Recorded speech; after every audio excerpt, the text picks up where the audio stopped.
Hi everyone, it's Kristen. So we are talking about this issue, 87. We talked about the 10 most dangerous supervillains in the previous two videos. And I told you today we're actually going to cast the Marvel monster movie, which actually there's a couple characters in here that you know and have had movies since 1998. So basically, these are like horror villains and things like that, focusing more on like Dracula, Morbius, Werewolf by Night, Mephisto. Anyway, so they said that like Al Pacino, let me do it this way, should play Dracula. And remember, this is 1998. And Al Pacino plays good villains, so I could see that. They said that Steve Buscemi should play Morbius because they think he's just a little bit different, a little bit creepy, and he does play a really good villain, even though he seems to be like a super nice guy. And of course, Morbius was recently played by Jared Leto, which he also played Joker, which I hate to say it, but his portrayal of Joker probably is my least favorite, just because I don't think was true to the character of Joker. Like, he did more like crazy, whereas Joker's more just insane, like, and cold and he is calculating. I mean, he comes up with all these ways to kill people, all these plans. So I feel like I feel like Jared Leto, his portrayal of Joker, not as good as some of the other portrayals, especially like Heath Ledger. I think his is like the standard for Joker. I don't think they're gonna have Joker be in another movie anytime soon, because it's hard to recapture that. Okay, so this one was interesting. Werewolf by Night, played by Patrick Swayze, because they think his Patrick Swayze looks like the his daytime version, named Jack Russell, like Jack Russell Terrier, and he's a werewolf. Anyway, I don't know if anyone did that. I'm sure they did that dad joke on purpose. I mean, how could you not? But I just thought that was funny. I thought that was interesting. Mephisto, he's like the devil, and they're saying Christopher Walken, which, I've heard a lot of people say, he's a good actor, but he comes off as like super cold and a little bit odd. So I think he would do good for that part. And actually, they are wanting, Sigourney Weaver to play Lilith, who is actually Dracula's daughter. As Sigourney Weaver, has done a lot of parts like Alien, Ghostbusters at this point. And they say she has that slightly creepy, dangerous look to her, which I guess makes sense. Okay, so Ghost Rider. They said that this guy from Buffy the Vampire Slayer, David, and I don't know how to pronounce his name because I didn't watch the show, to be honest. I didn't even know about it because, like I said, that was, I think too mature for me at the time. So I didn't watch it. I didn't know about it.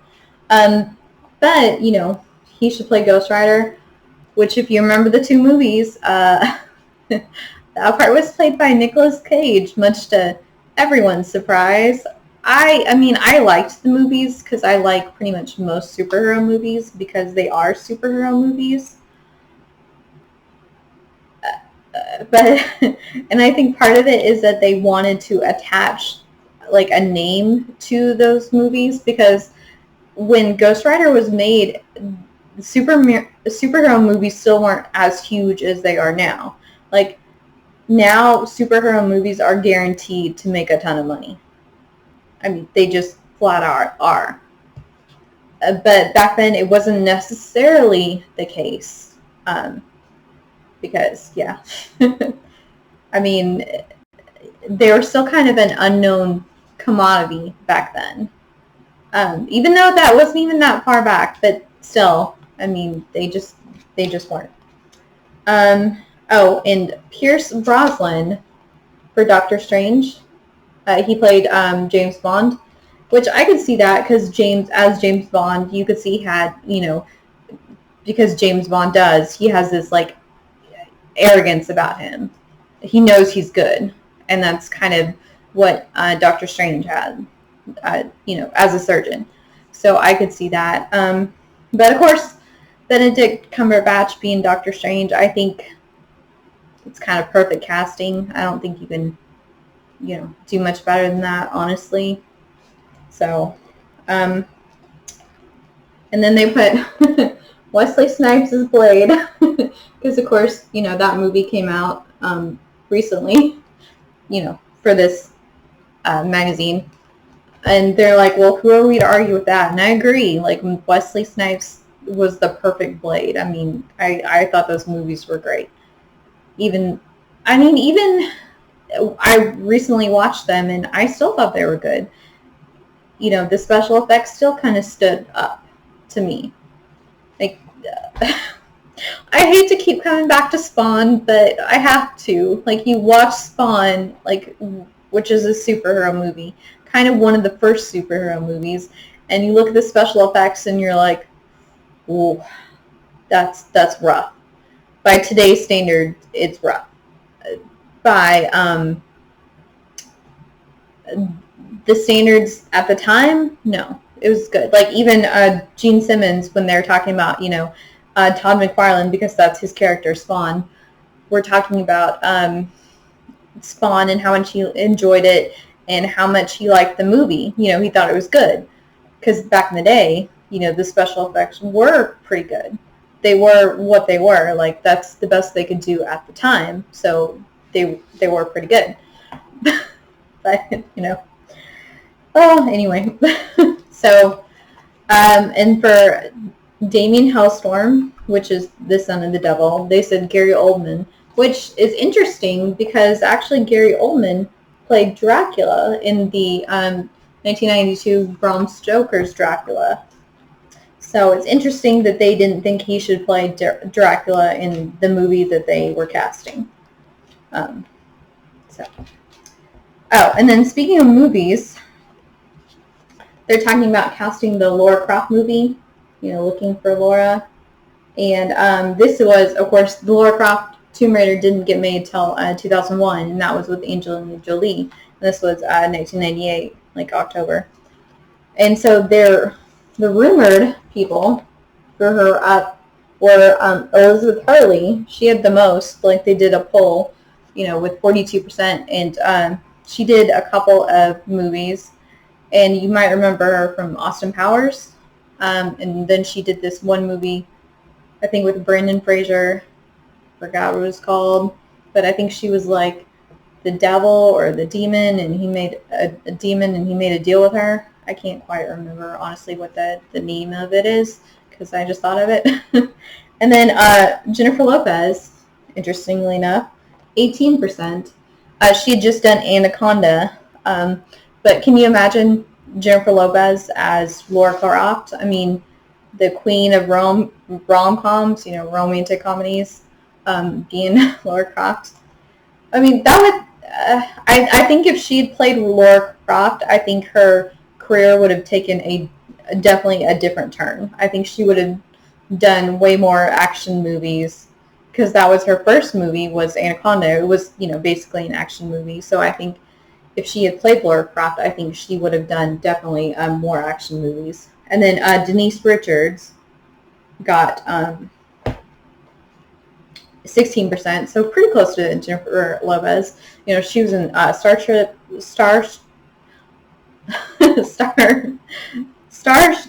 Troopers. Wow, I can't say that. And then she was also a Bond girl at one point. So, yeah, interesting. No mention of Angelina Jolie at all. I mean, of course, that was before she was well known. But it's just interesting how, looking back, what could have been, like what could have happened. Like one of the most famous what could have been is there was talk about Nicolas Cage being cast as, as Superman. And you just think about that now and you're like, that would have never worked. Never. Sorry. My desk shakes. Okay, so this, I know a lot of people, like, I remember watching this show, the Mortal Kombat show. It lasted 1 season, 22 episodes. And the guy right here, was the main character, Liu Kang. He actually, the year before, was in the Disney Cinderella version, well, with the sing-along version, like the Rogers and Hammerstein version of it with Brandy. He was the prince. And I remember seeing him in a promo for this show and thinking, well, I really liked him in that movie, so I'm going to watch it. And I thought it was pretty good. I liked it, but of course, obviously not a lot of other people liked it because it only lasted 1 season. I don't think people were ready for those kind of shows yet. Because, yeah, it didn't last very long. Okay, so this Wizard did occasionally. Like, you send away for it, you pay for it.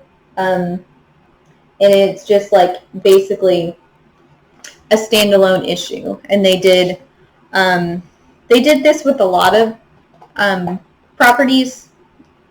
But they created basically a comic book storyline, comic book just for Wizard, and you had to send away for it and pay for it through the magazine. So since it's X-Men, of course, this is like one of the few ones I actually did. And they sent it just, brown envelopes. And I fell into the hype of, oh my gosh, I should buy this because it's rare and maybe it'll be worth a lot of money someday. So I bought 2 copies. One I've never looked at / opened, and then the other one I have looked at / read. It's a fun story. I enjoy it, especially because it's X-Men. But yeah, you can see Wizard, 1/2 Marvel with, in collaboration with Marvel Comics. We might do, a video on that since not a lot of people have access to that. Because I've tried to focus on stuff that people don't have access to. Because some of my comic books I don't think people have even ever heard of, like the collaboration, the DC collaboration with the post office, which is educational, so that's probably why, like, hardly anyone's actually watched those videos. It has to do with history, which I like history, but I know not everyone does.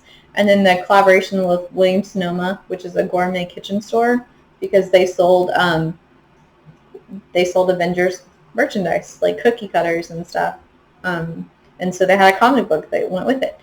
And anyway, so just things like that. I try to pull out just kind of more obscure stuff because, like I said, I figure people don't have access to it as much. Okay, so this, we're not going to go over in great detail. They usually do the top 10 heroes and villains of the month sort of thing.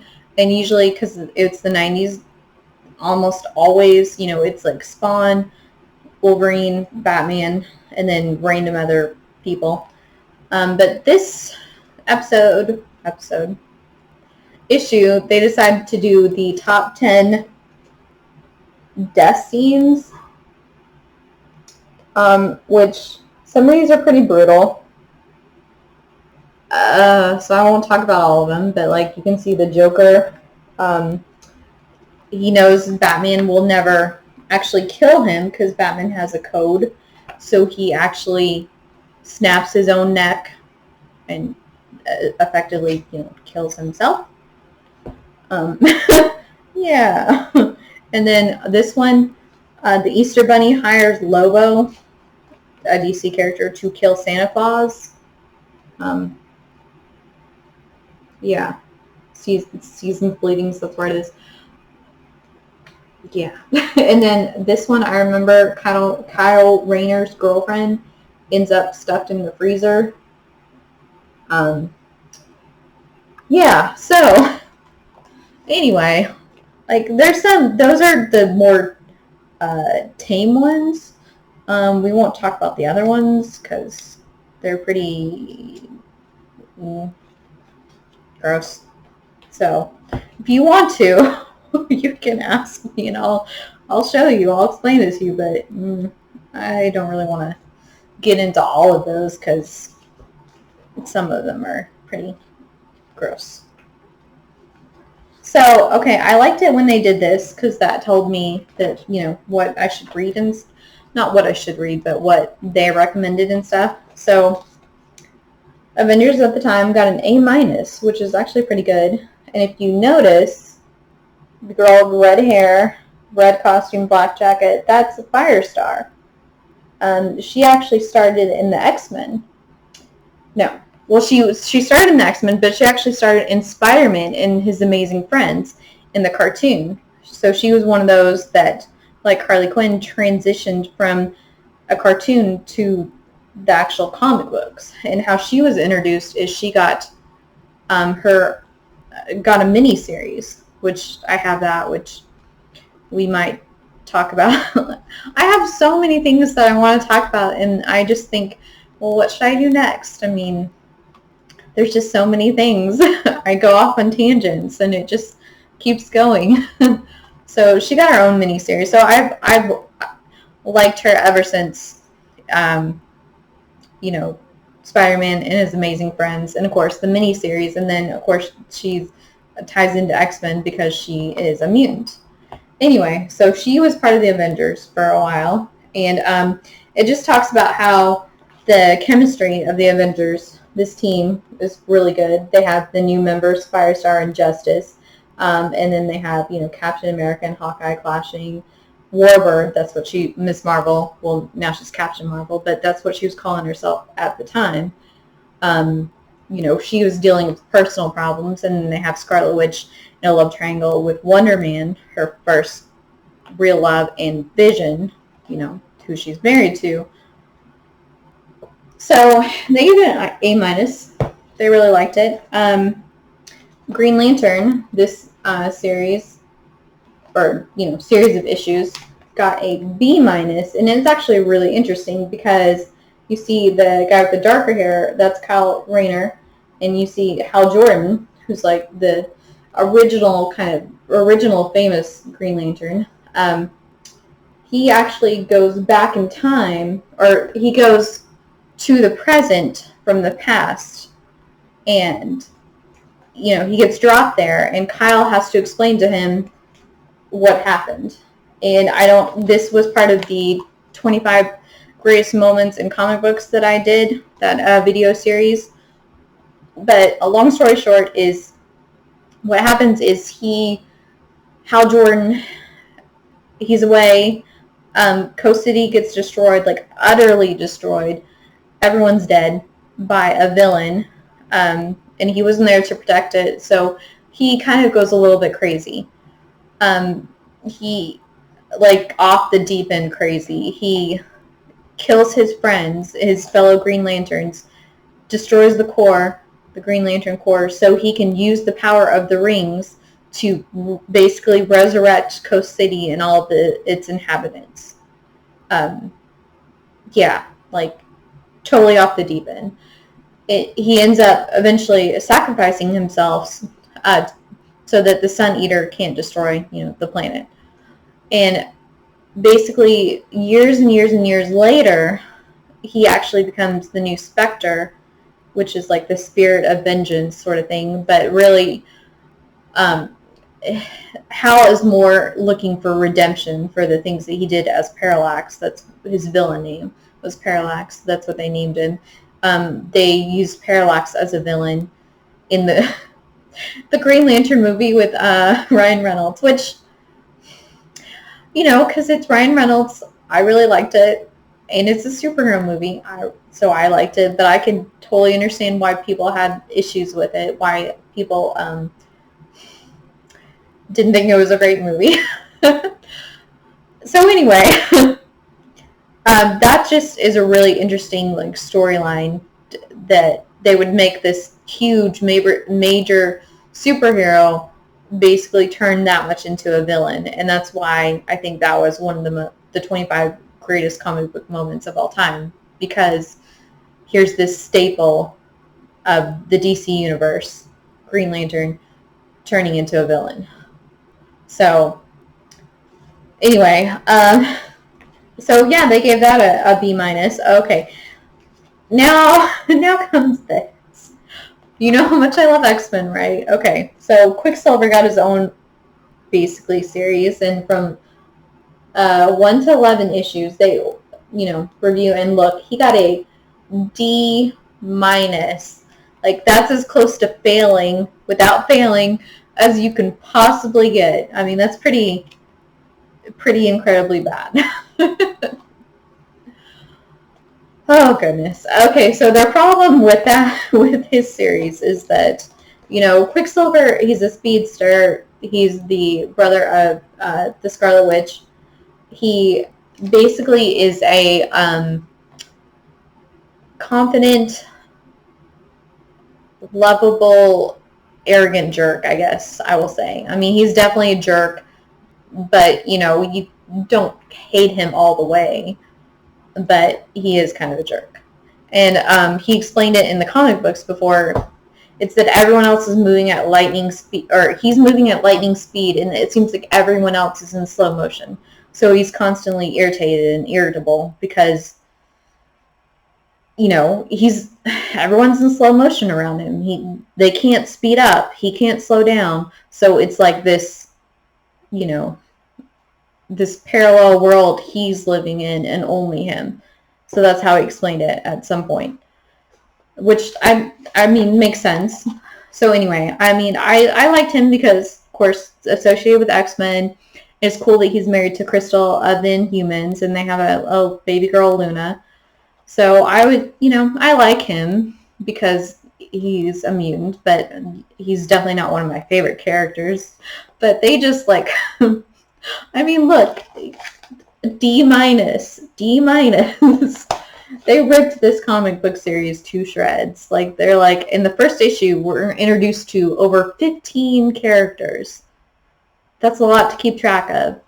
And Quicksilver's hardly even in this book, and they changed his character completely. And now he's compassionate and sensitive and responsible, and that's not him at all. That's not the Quicksilver we, knew. I mean, he used to be arrogant a little bit, and now he's just oh, it's okay, everything's fine. Anyway, and then they have the Acolytes, X-Men villains, facing the New Men, which were created by the High Evolutionary. Basically, they're kind of like mutants that the High Evolutionary made by combining human DNA with animal DNA. So basically, the Acolytes want to destroy the New Men and the High Evolutionary because they think that these mutants are an abomination. So basically, they're saying that they fight for 11 issues and nothing gets resolved at all. So they're and they said there's a lot of flashbacks, in some issues, nothing, hardly anything new is presented. So I can understand why they gave it such a low score. So, top 10 comics I just wanted to talk about really quick. So, they still have Battle Chasers #1, which in the previous, magazine they said do not read, it's terrible. And look, the Kiss the Psycho Circus #1 is on here too, top 10. And here is the Trial of Gambit over here. Hold on a second.